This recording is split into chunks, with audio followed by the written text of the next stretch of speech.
Ito ay babala sa mga babaeng malalambing makitungo at nakikipagbiruan sa mga kalalakihan. Tanong: ano ang maipapayo nyo sa kababaihan na malalambing makitungo sa kalalakihan at dumadating sa punto na sila ay nakikipagbiruan? Ngayon, ang sagot: hindi pinahihintulutan ng isang babae na makipag-usap sa hindi niya mahram ng lampas sa itinakda ng Islam, sapagkat ito ay maaaring humantong sa fitna o kaguluhan at pagkahulog sa kasalanan.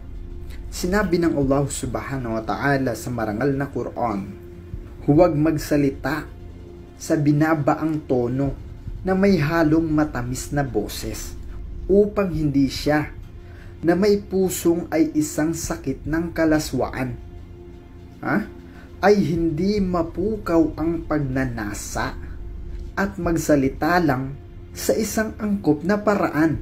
Kapag pinanatilin ninyo ang takot sa Allah subhanahu wa ta'ala sa makatuwid, ay huwag kayong makipag-usap ng malumanay na nananatili sa mga kalalakihan na hindi ninyo mahram, upang hindi mahumaling ang puso ng inyong mga kausap sa inyo, at ito ay obligadong pag-uugali sa lahat ng kababaihan na naniniwala sa Allah subhanahu wa ta'ala.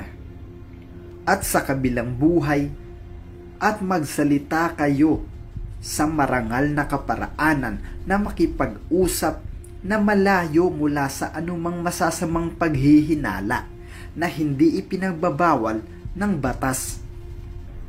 Tulad halimbawa, kung siya ay nasa pamilihan, makipag-usap siya sa tindero sa kung ano lamang ang kinakailangan at huwag nang lalampas pa doon, sapagkat ang syaitan ay dumadaloy sa loob ng kanyang katawan ng anak ni Adan, katulad ng pagdaloy ng dugo. At maraming kababaihan ang nagsasabi na malayo sila sa fitna o tukso, ngunit katotohanan ay hindi tumitigil si syaitan sa paggawa ng paraan upang paunlakan ang paanyaya nito sa kasalanan. Ngayon, posibleng iniwan na ng babaeng ito ang lalaking kanyang nakakausap ng lampas sa hangganan, at si syaitan ay patuloy na nagbubulong sa kanyang puso upang bumalik sa dati niyang gawain. At kapag siya ay nagbalik, ang unang pagbati na mamamagitan sa kanilang dalawa ang magsisilbing ningas na kalaunan ay hahantong sa apoy. Kumukulo ang katawan.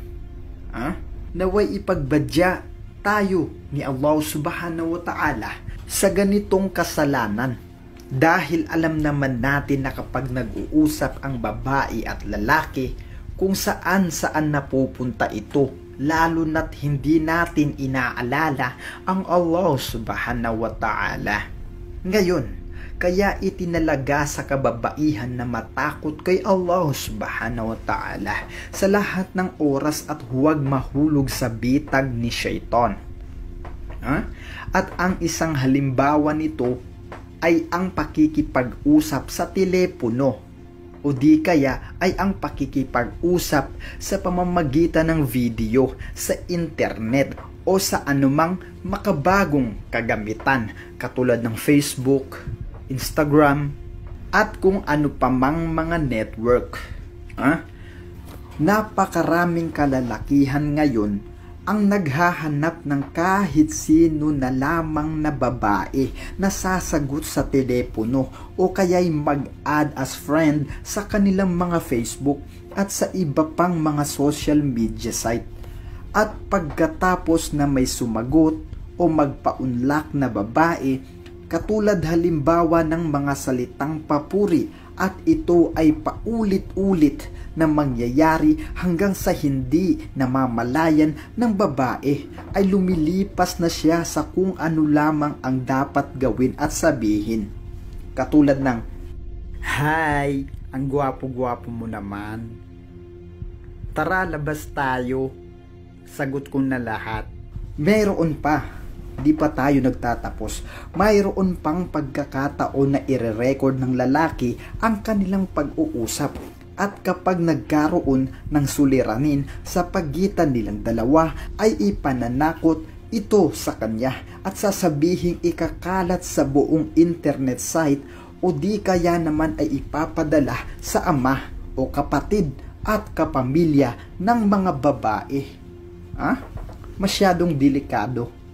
At dahil dito, binabalaan ang mga kababaihan na huwag makikisalamuha o makikipag-usap sa mga lalaking hindi nila mahram nang lampas sa kung ano lamang ang kinakailangan, maging ito man ay personal o sa pamamagitan ng telepono o internet.